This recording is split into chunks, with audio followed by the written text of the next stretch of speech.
Untitled on the beat.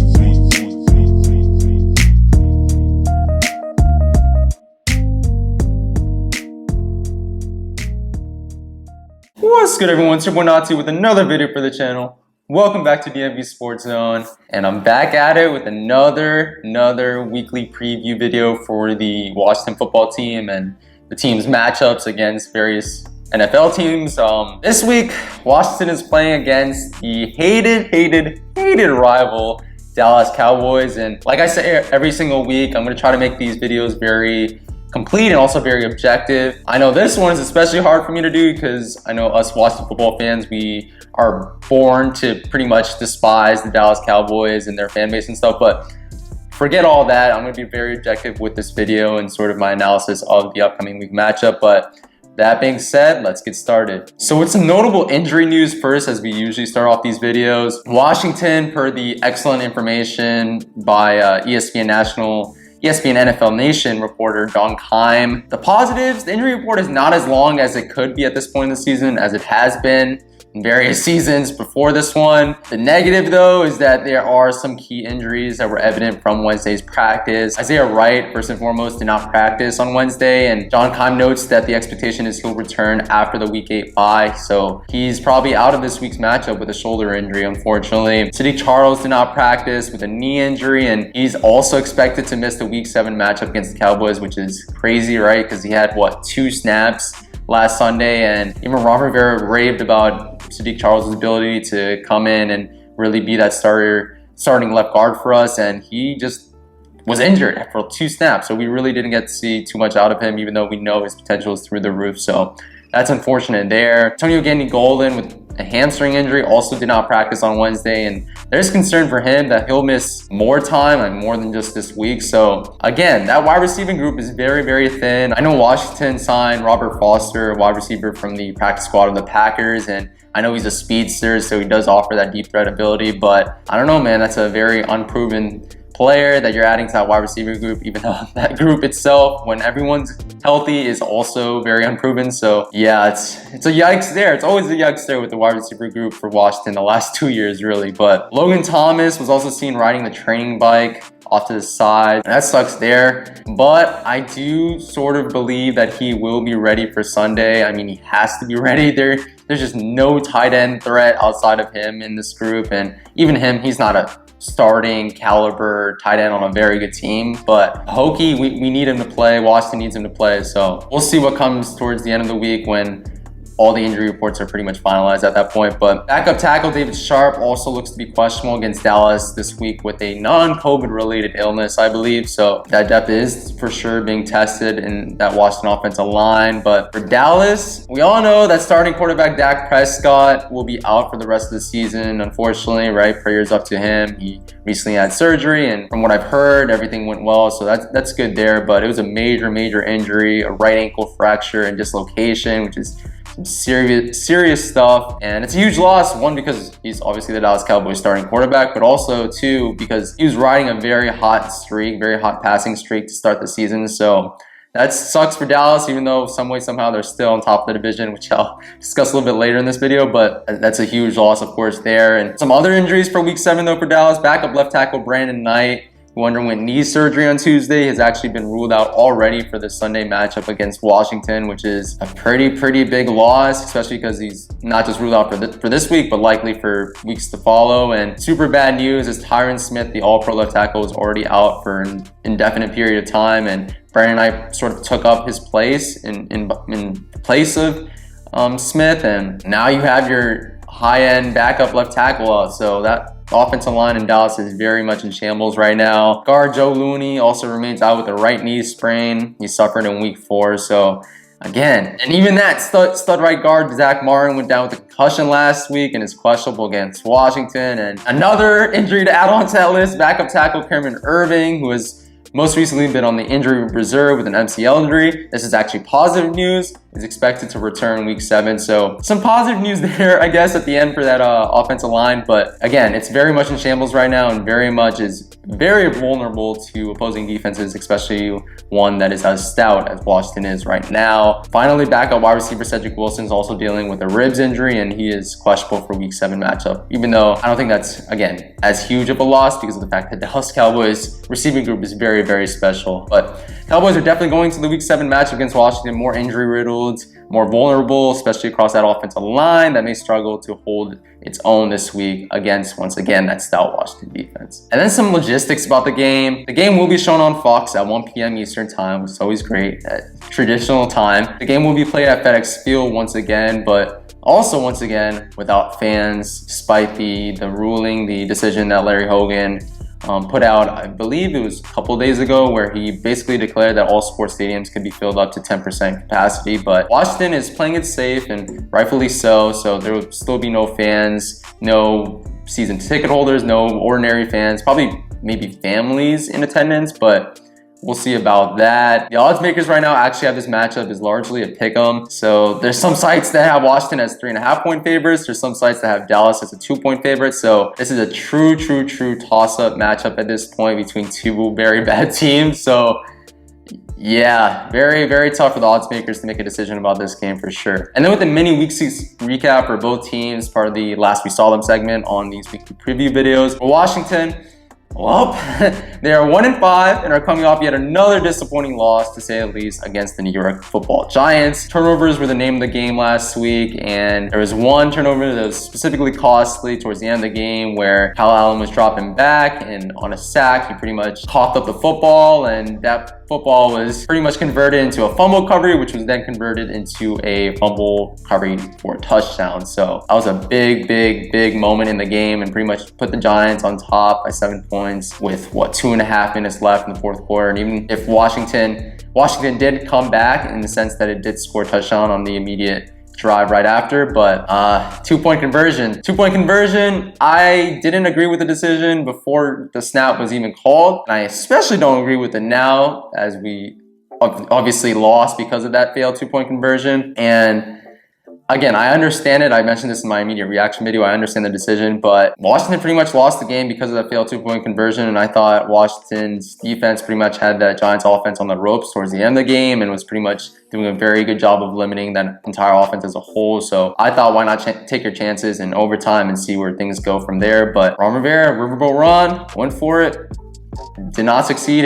He did succeed on a couple fourth downs, right, the last couple weeks, but did not succeed there. So Washington is, of course, 1-5. Kyle Allen, though, despite the interception and fumble that he did have, ironically had the best real-life game out of a Washington quarterback this year, in my opinion. He threw for 280 yards and a couple touchdowns, but more than just the stats, and I tell my friends this all the time, I don't just look at the stats, I look at how the quarterbacks, how the players operate on the field. I actually use the eyeball test very much, and Kyle Allen was just a better quarterback than Dwayne Haskins, guys. I know a lot of us want Dwayne Haskins to succeed in this league as, once again, the hometown kid, the top 15 draft pick for the Washington football team, was then the Washington Redskins, but Kyle Allen's better, guys. Kyle Allen's better. And you can't really say Kyle Allen is the older veteran. Why are we starting him? That's starting the development of Dwayne Haskins when they're both pretty much the same age, right? Pretty much same experience in this league. So yeah, he's just better. The eyeball test shows that. Washington could never really get its running game going, though, throughout the game, especially with rookie stud Antonio Gibson, who pretty much struggled for most of the game, unfortunately. And I remember saying in the preview video last week that if Antonio Gibson struggled in the game, the Giants could win. But if he didn't, if he had a very stout game, maybe pushed 100 total yards, then they would have won. But obviously, it did not happen. Terry McLaurin was also pretty much shut down. I know his statistics were, 7 receptions for 79 yards, something like that. But if you watch the game, James Bradbury did a very good job. He's becoming a shutdown corner slowly but surely in this league. And yeah, pretty much contained Terry McLaurin all game. But again, the Washington defense wasn't bad with Deron Payne showing up to his first round billing, and especially Kendall Fuller, who caught his 4th interception in 3 games and for sure should be up for Pro Bowl honors, at least, if not all pro honors at this point, because this man's been balling since he returned, I believe, in week 3 from an injury in the offseason. So Yeah, very much a good signing this offseason, and actually kind of outplaying his contract, even though he signed for what, $40 million contract for 4 years. So Kendall Fuller, the Hokie, the DMV product, is showing out for his local team, which is always great. We shall see though. The Washington defense can step it up some more against the Cowboys and really slow down that, I still believe, electric offense, even though last week they really wet the bag. And if the offense could just be more consistent, because I feel like if you have a more consistent offense in this Washington football team, then you have a very good chance of maybe winning this very sorry division at this point. I really believe that. And then with Dallas, the absolute hated rival Dallas Cowboys, meanwhile, are coming off a blowout 38-10 loss on Monday Night Football to the Arizona Cardinals, who Washington played a couple weeks prior. The Dallas offense, which is usually lights out, sputtered all game. And Andy Dalton's first start with the Cowboys in replace of course, Dak Prescott, who went down with season-ending injury. And Dalton himself threw for a touchdown, but had 2 picks to go along with that. It's just, you can't do that right in that Dallas Cowboys offense. And even Ezekiel Elliott had 2 lost fumbles in the matchup. So turnovers, again, was even more so the name of the game for the Cowboys last week, the name of the loss, really, for them. And Elliott really couldn't get it going all game long. The only really offensive weapon in Dallas that could get it going was Amari Cooper, who had 7 receptions for 79 yards and that lone touchdown that the Dallas Cowboys offensive unit scored. So Amari Cooper had a pretty decent game. But that Cowboys defense, man, we talked about this on the channel even while not discussing the Dallas Cowboys as a whole, but that Cowboys defense is just atrocious right now. It's one of the worst in the league, if not the worst in the league right now, and arguably one of the worst in NFL history at this point. It's just very bad, even with the addition of stud linebacker Leighton Vander Esch last week. But that was Vander Esch's first game back, so I think the Dallas Cowboys defense will be improved and maybe will give Washington a very solid matchup this week. But Arnold's quarterback, Kyler Murray, who again Washington faced a couple weeks prior, did not have the greatest of games through the air, but was just running all over the field and had 71 yards and just a rushing touchdown alone, but also had 2 passing touchdowns to the air. So he was electric. And once more, the guy who has been sputtering all season long in the Arizona Cardinals offense, and Kenyon Drake, who I very much am aware of because I had him on my fantasy team and then decided to trade him. But he went off in that Dallas Cowboys defense. So that tells you all you need to know about that Cowboys defense in terms of stopping the run. And Kenyon Drake went for over 120 rushing yards and 2 touchdowns on the ground, which is just crazy. Very crazy for a guy who's been underperforming all season long up until that point. So overall, this was definitely the worst game for the Cowboys as a whole this year. So I do though look for somewhat of a bounce back this week against Washington. And then with three key position battles for this upcoming matchup between the Dallas Cowboys and the Washington football team. First matchup, again, sound like a broken record because I always talk about this position group for Washington, but Washington's defensive line versus Dallas offensive line. And Washington, even though they haven't had a lot of sacks for the last couple of weeks, they haven't really been showing out per se. I still feel one of the most talented defensive lines, one of the most stout defensive lines in the NFL, and is definitely seeing the most progression out of stud defensive tackle Daron Payne and stud defensive end Montez Sweat, who's just been balling out all season long, really. Cowboys offensive line, though, is way worse than it's been in previous years. I know it feels like just yesterday we're talking about them as being a top 5, if not top offensive line in this entire National Football League, but right now it's very much sputtering, and a lot of that you can contribute to injuries, right? Along that offensive line, Tyron Smith, Zach Martin, La'el Collins, and several high-end backups have missed extensive periods of time and may even miss even more time on that Cowboys offensive line. So yeah, it's a very injury-riddled line at this point. So this matchup does definitely look like a mismatch on paper for Washington, but as I've been saying in the last couple of weeks, Washington's potential, all that first-round talent on that defensive line, Washington needs to put that all together on the field, much like it did week 1, and really ball out, right? Because they haven't really since that week 1 match against the Eagles. So maybe this week is one of those weeks where the defensive line has a really good game, but we shall see, right? I'm not going to predict that. We shall see for sure on Sunday. Dallas's wide receivers versus Washington's cornerbacks is my second pivotal matchup of this week. Cowboys have arguably, as many of us know, the greatest receiving core in the league right now, with guys like Amari Cooper, Michael Gallup, and rookie sensation CeeDee Lamb as well to round out that very high-end group in National Football League as a whole. But although no one outside of Amari Cooper really produced last week, as the entire offense sputtered right behind Andy Dalton being at the helm, but it's still a very solid group. But we'll just need much better quarterback play, right? Just to really have great games week in and week out. They did that with Dak Prescott, and I think they'll have somewhat of a bounce back game as a group this week with Andy Dalton being in his second start with the Cowboys. But the Washington cornerback group, though, is arguably top 10 in the league right now, at least in regards to pass defense, and is led by free agent pickup once again, Kendall Fuller, the Hokie, Virginia Tech Hokie, who has now racked up 4 interceptions, 4 in 3 games, and for sure, again, should be up for Pro Bowl honors at least at this point. So Washington also has guys in Fabian Moreau, Jimmy Moreland, Roland Darby, and even Cameron Curl, who could all hold their own in that Washington cornerback group. So it's a very solid group up until this point. And I'm not going to say the defensive backs group as a whole, because we all know, I think many people know across the league, that the safety group in Washington is just atrocious right now, even with Landon Collins supposedly being a stud strong safety in this league. He just hasn't been playing up to par up until this point. So at least with the cornerbacks, they're a very solid group. And with the Washington cornerbacks and the Dallas wide receivers, I think we should be up for a great matchup between the two groups this week. And then lastly, with the third matchup, and probably the biggest matchup of them all, got the Cowboys running back Ezekiel Elliott versus Washington defense as a whole, right? I'm not just going to talk about the linebackers, the cornerbacks. I'm going to talk about the entire group, because it's going to take a full collective effort to limit Ezekiel Elliott on the ground. I know the Cardinals did that last week, but very rare for Ezekiel Elliott to have those sort of games, and especially against Washington, who I know have had much weaker defenses in the past, and Ezekiel Elliott has definitely taken advantage of that, but he just has Washington's number up until this point. So until Washington proves that notion wrong, that Ezekiel Elliott can just run all over that defense, then they just gotta put all hands on deck and really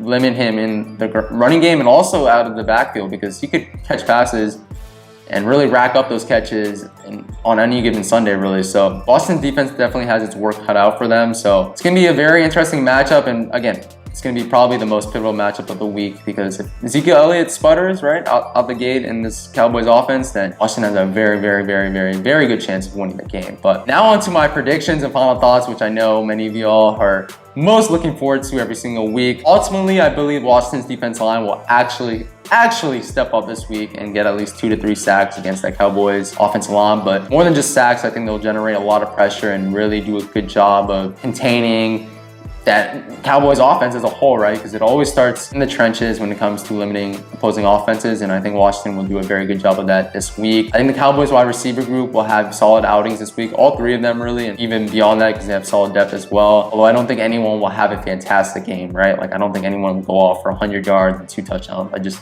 I don't see that happening with this Washington secondary, Washington cornerback room being the way it is right now. I think Terry McLaurin will finally return to his fantastic statistical days and will get over 100 yards and maybe even add a touchdown or 2 possibly this week, because that Cowboys secondary once again is very, very poor at this point, and I think Terry McLaurin can finally take advantage of a very sorry pass defense in this league this year. I also believe both Cowboys running back Ezekiel Elliott and Washington running back Antonio Gibson will have solid outings this week. I really believe that. I believe both of them are probably up for a touchdown each at this point. They're both very key cogs in their respective offenses, and I think Ezekiel Elliott will have a bounce back game from what he had last week, and I think Antonio Gibson will also have that as well. But yeah, I think they'll both have very solid outings this week and will very much be a part of their team's respective game plans for offense, at least for week 7. My biggest prediction of the week will probably be the fact that I think Kyle Allen will have a very, very, very solid statistical game this week, and will probably just add on to what he had last week, but maybe limit the turnovers, and